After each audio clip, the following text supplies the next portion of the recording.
Hello again, everybody, and welcome back to another edition of Money Matters Television.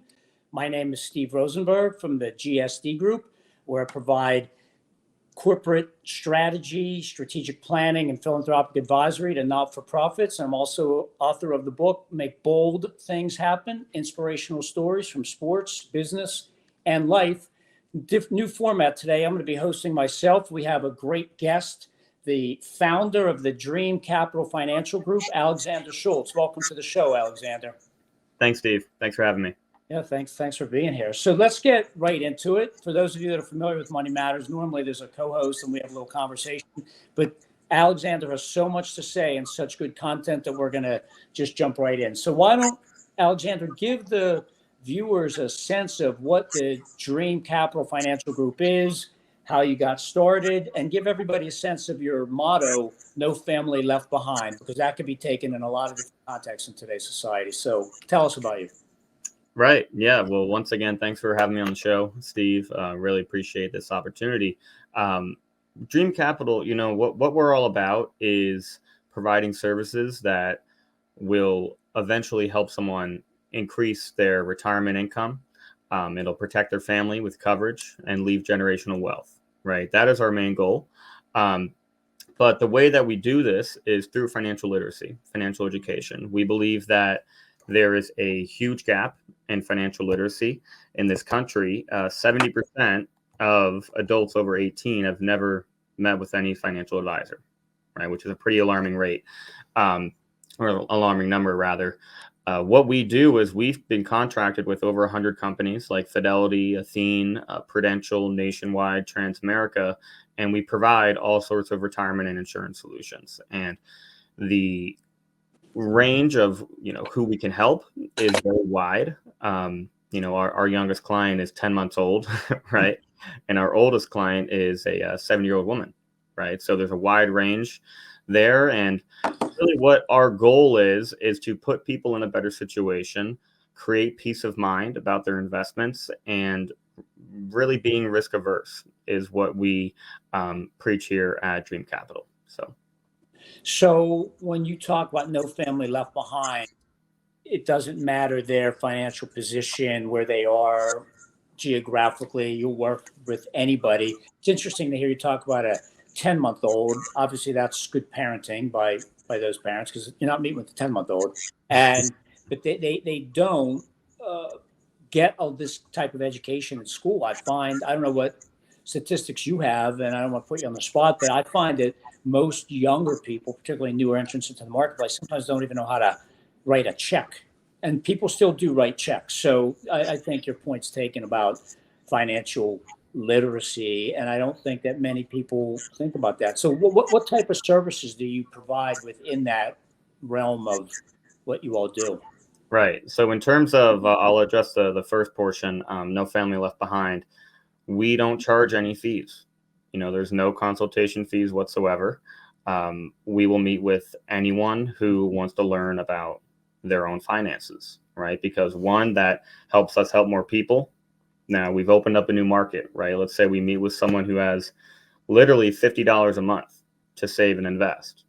Well, we can do something with that. We can either set up a policy that's going to grow 10, 20, 30 years down the line. They can hand off to their kids. We can set up coverage, right? I mean, I just was running quotes earlier today.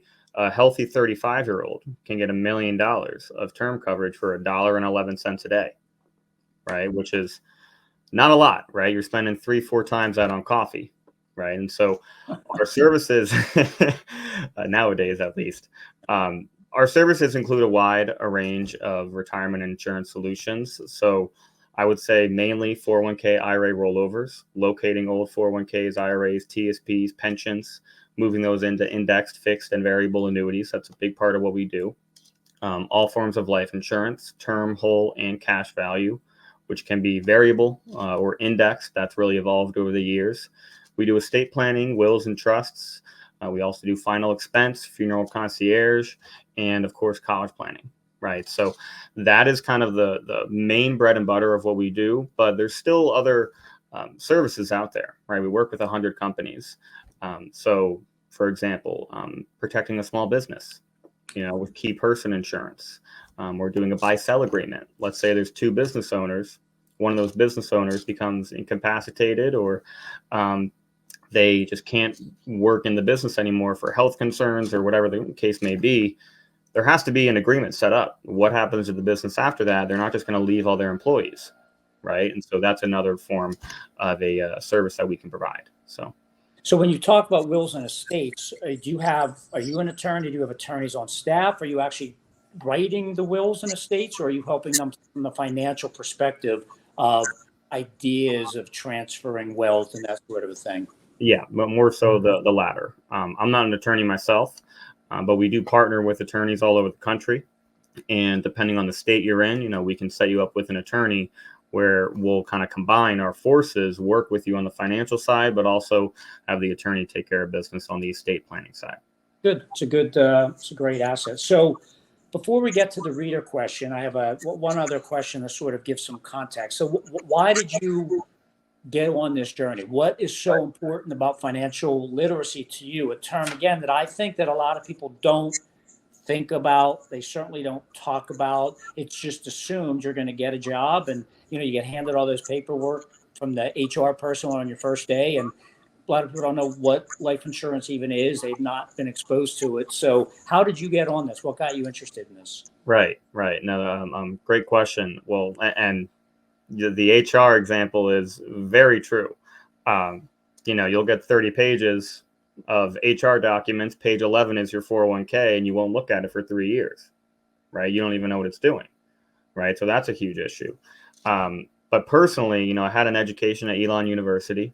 I went to Johns Hopkins after that and did a little bit of additional education there, and all financial and data related. I worked at a data analytics firm for a while, and I've always loved personal finance. I've always loved the stock market. I've loved investing and creating financial freedom, right? That's really the goal for all of us at the end of the day is, your financial freedom and your health, right? And your happiness, of course. And so we kind of try to combine all three of those. And I saw my boss, for example, at that firm, and he never smiled. The guy never smiled. And I didn't have a lot of fulfillment, right? And I realized I was really good at personal finance, explaining things to people, whereas maybe they didn't get that in college or in high school or, in elementary even, right? And so my goal here is to help 1 million people with their personal finances. And I noticed that, there just wasn't any sort of education. The only education I got was the stuff I was doing, right? Self-study. And so I've found a few like-minded individuals that also have the same mission. And together we've been able to grow something pretty special. But that's kind of where it started, is the lack of resources and then the need for education, right? So one of my end goals is to build a website that can really identify what you need in your personal situation. There's 100,000 insurance and investment companies out there, right, and institutions. Well, what is good for you? That's what we want to figure out. And that's what we're accomplishing now. I think all 100,000 reach out to me on LinkedIn at least once a week. So I thought it would have been more interesting. When my kids were little, their allowance was $1.41. You know why $1.41? It's one of everything. It's $1, a quarter, a dime, a nickel, and a penny.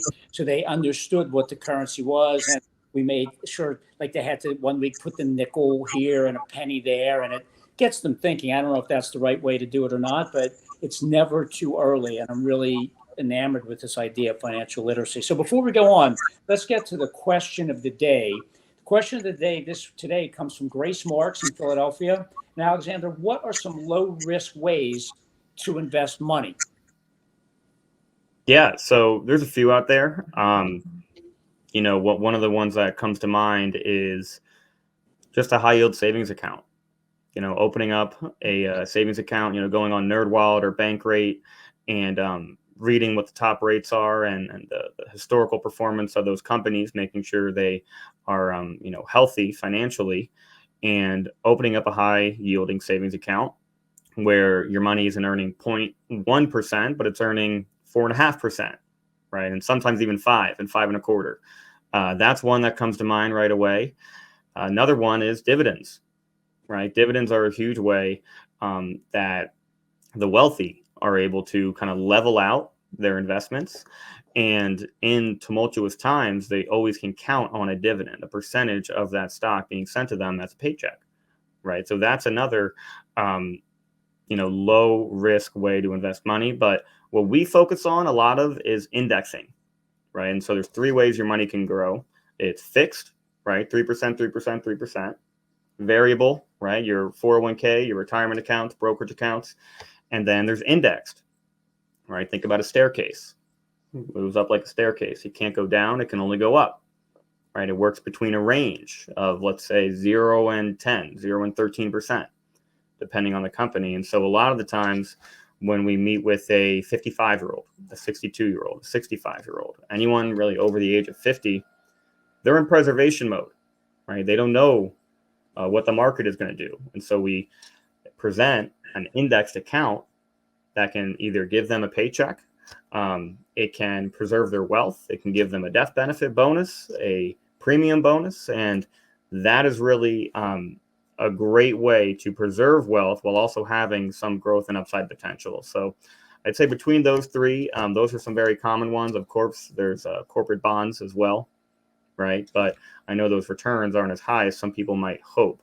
But I would say if you're starting out from scratch, dollar cost averaging, right? Buying the S&P, no one's ever going to say that's a horrible decision, right? As long as you keep your emotion out of it, right? There's actually a study out there. It's called the Dalbar study, and it measures what the individual investor does versus the market, right? The market's done 10 or 11% last 50 years, right? Well, the Dalbar study says the individual investor has done under half of that, right? What's the difference? Well, it's emotion, right? Look at 2020. Market dropped around 30%, bounced back about 6 months later to that point before the drop. Well, a lot of people, I'm sure some of people listening to this right now, didn't participate in those gains, right? They panicked when it went down 20%, when it went down 15%, right? And so, in my opinion, the best way to decrease risk is to stay the course, right? Stay the course and trust that the market, which has performed ever since its existence, will continue to do so. Okay, great. Thanks. If you have a question for Money Matters TV, here's how you can send one in. You can have your questions answered on Money Matters. Please go to our website, money-matterstv.com. On our homepage, click on the banner on the right that says, Send us your questions. While you're on our website, you can find information about our hosts and guests, as well as show notes and links about this show and past shows. Money Matters is also available as a podcast on iTunes and Stitcher, so you can listen to Money Matters while you're on the go. That website address, again, is money, MONEY, -matters, MATTERS, TV.com. So we're back. We're here again with the Alexander Schultz from the Dream Capital Financial Group. And it's funny when you talk about savings accounts, because right now in this high interest rate, it's actually a very good place to put money. And to continue to date myself, I remember when I was little, you would go to the bank, you learn about the bank. They gave you a passbook. If you remember you're too young to remember what a passbook is, but every time you went in, they took your little book, they put your amount in and totaled it for you, maybe give you a lollipop or a sticker. So it made putting money into the bank a tool. And I feel like that's something that we've lost our way on, but great answer to the question of the day. So Alexander, when you meet with families or individuals or business owners, what do you focus in on? Do you how many questions you ask? What's your MO to get these folks to understand how good of the work that you do? Right. So really there's 2 main questions. Number one, which I believe should be all representatives, financial representatives or consultants, is what are your goals? Right. What are your goals? You don't want to push something onto someone, right? You want to make sure that you're answering their questions. They're understanding everything that you're telling them and understanding what they need to do to achieve those goals, right? So that is number one. Number two is how much of your money do you want me to save and protect? Because like I mentioned earlier, we work a lot with indexing accounts, right? And so if we have someone who's 45, 50 years old and up, who's in that preservation mode, well, now we need to focus on pacing inflation, having your expenses also being covered by your current paychecks, whatever they may be. And when you're in retirement, we know that Social Security is going to run out soon, right? The government says 2033, or excuse me, the government says 2041, but a lot of private firms say 2033. So there's a little bit of disparity there. But those would be the main two questions that we want to ask our clients is first, what are your goals? And what do you want me to protect? I can't think of two better questions. So you mentioned earlier life insurance. So let's take this down for the new person trying to learn a little bit. Why is life insurance such an important part of anyone's financial portfolio? Maybe give a description of a couple of the types of life insurance, and then maybe a little example of what type of person fits into each of those different insurances. Right. So life insurance is vital in um, any sort of financial portfolio, right? Let's say you have a 30-year-old who just had a child, right? And that 30-year-old needs 18 years of life insurance until that child becomes an adult and can grow their own income on their own, right? Well, what if something happens to that breadwinner, right? And what if they have a mortgage? That's a huge issue. The burden falls on the family. It doesn't just, go nowhere, right? The debt and the expenses that breadwinner would have to pay for, right, and is planning on paying for, will be eliminated with their death, right? I know it's a little bit of a morbid topic, but it's something we have to consider, right? It really is. And on the topic of a mortgage, let's say you do purchase a home at age 25, well, and you pass away. A lot of what we do is we partner with realtors and we make sure that in the event of someone who's passed and they have a current mortgage, they have insurance coverage there that acts as a tax-free death benefit, goes to the family, covers the entirety of the mortgage, right? So a lot of insurance coverage is for mortgages, it's for education expense, it's for children, but most importantly, it's for peace of mind, right? If you have peace of mind about your own financial situation, that is what we want for you, right? It has to be within the budget. It's a lot cheaper than people really think it is. And from there, you can start to look at other investment opportunities. And the types are very, they've evolved over the years, right? In the 80s, it was really just whole life and term. Now there's, universal. And so I'll kind of break that down. There's two types, right? There's your perm and there's your term. They're exactly how they sound, right? Term is for a term of your life, right? It covers having kids. It covers the mortgage. It covers, hey, maybe I'm 45 and I'm not exactly sure where my health is right now, but I know in 10 years it might be worse. My father passed away from heart cancer, right? Or something of that nature, right?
If you feel like you have extra disposable income, you want the protection of an indexed life insurance policy, I'd say start looking at those.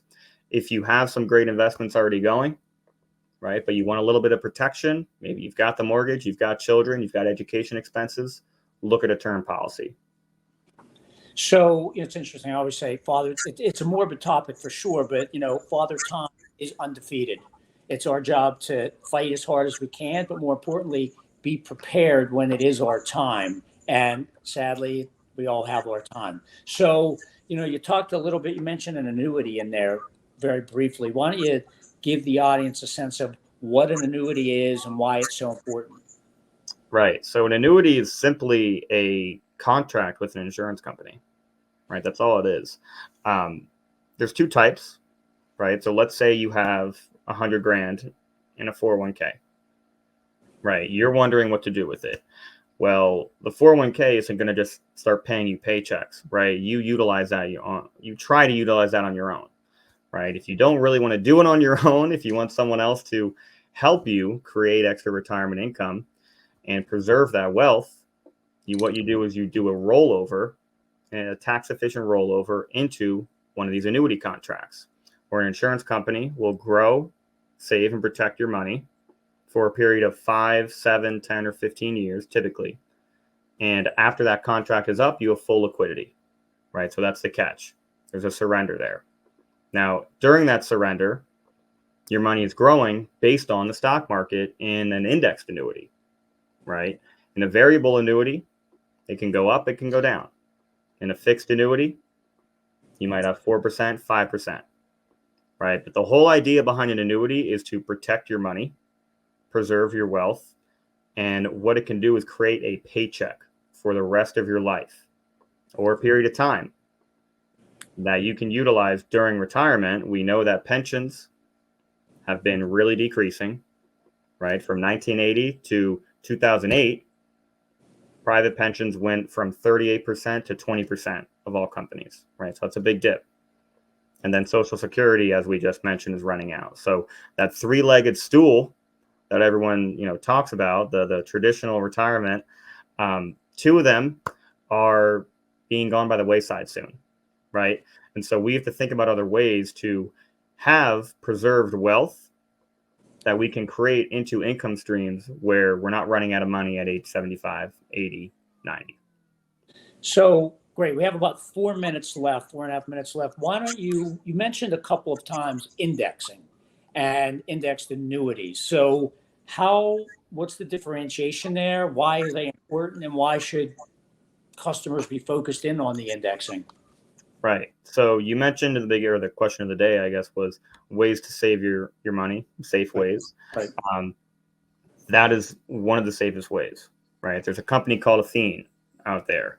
Athene is a company that we work with very, very often. They're the top 3 in annuity sales in the last couple of years here. And one of their products, I'll just give you an example. It will grow from 0 to 10% based on the performance of the market, right? So you're not going to lose. Let's say there's a green year, you're going to go up. Market does 8, you do 8. Red year, you lock in that 8, you make a staircase. Think about a staircase, right? And so you're never going to decrease in a indexed annuity. And you can't afford to lose 20% in a 401k when you're 68. You can't afford it, right? Because what if you created a plan with your financial advisor to where you're going to have funds until you're 90? That 20% dip means you're going to have funds until you're 82, right? Maybe you have to go back to work a couple of years. And an indexed annuity with Athene, for example, they'll protect your money for 7 to 10 years. It'll perform based on the market, right? It'll double within anywhere from 7 to 15 years. There could be premium bonuses on it as well for holding the money, right? There's actually a great example. One of my associates and I, we helped an older woman, right? She was in her 80s and she had 75 grand in a mutual fund, and it was just kind of sitting there and rotting. It was making around 2.5%. What we did was we moved that money over in a tax efficient rollover into an Athene product, gave her a 40% death benefit bonus right off the bat, right upon signing. And this account also will never lose value. It'll grow between that indexed rate, that corridor of 0 to 10%, and she can start taking paychecks from it right away. That's Right. great. So I think you said you represent 100 different A-rated companies or somewhere in that 100 number. So again, we only have a few minutes left. What's the advantage to the customer that you have such a number of tricks in your bag? Right. Well, some companies focus on some products, others focus on other products. What we do is we survey the entire marketplace and we say, what is the cheapest possible policy that we can get that's going to be most advantageous for this client, right? Well, for example, we recently met with a client and they were paying around over $200 a month for around 15 grand in final expense whole life coverage, right? Which isn't great. So what I did was I reviewed the top, 5 or so whole life companies that we work with, made sure he can get medically approved with all these different companies. We plugged in 215 to all these different companies, and we found the one that would provide him the most coverage, and we're within the medical range that he could qualify for, right? So that's the value proposition, right? If you go talk to, I don't want to bash any company, but if you go talk to a captive company like State Farm, for example, they can only sell State Farm products. It doesn't mean that that product is really the perfect product for that client, right? And that's what we want to solve. The more watches you have to sell people, the better chance you have of selling a watch. Right. You may not sell to everybody. So last question, what do you want people to take away from this conversation? What's important? What's the fundamental thing that they need to hear from you? Right. What I want people to take away is if you want to go do something, go do it. If you have a dream, go live it. No one's going to tell you to do it. It only starts with you. I had to work this business part-time for 9 or 10 months, right? While I had a full-time W-2 job. Now, 2 years later, it's grown into a 25-person team. We're helping 5 to 10 clients a month, and it's scaling. Right? So my advice to anyone out there is go do what your passion is. You'll figure it out. You're going to stumble forward. You're going to mess up some meetings. You're going to mess up some calls. You're going to mess up some posts, whatever area of opportunity that you want to attack. You're going to mess it up. Stumble forward. Take that risk. I swear to God, everything else on the other side of that fear will come true for you. Couldn't agree anymore with everything you just said. That's, ladies and gentlemen, it's Alexander Schultz, the founder of Dream Capital Financial Group. Underline, bold, italicize the word dream. You heard it right from the man. On our next show, the guest will be Joe Truitt, the CEO of IE Cure. And thanks, everybody. See you next time.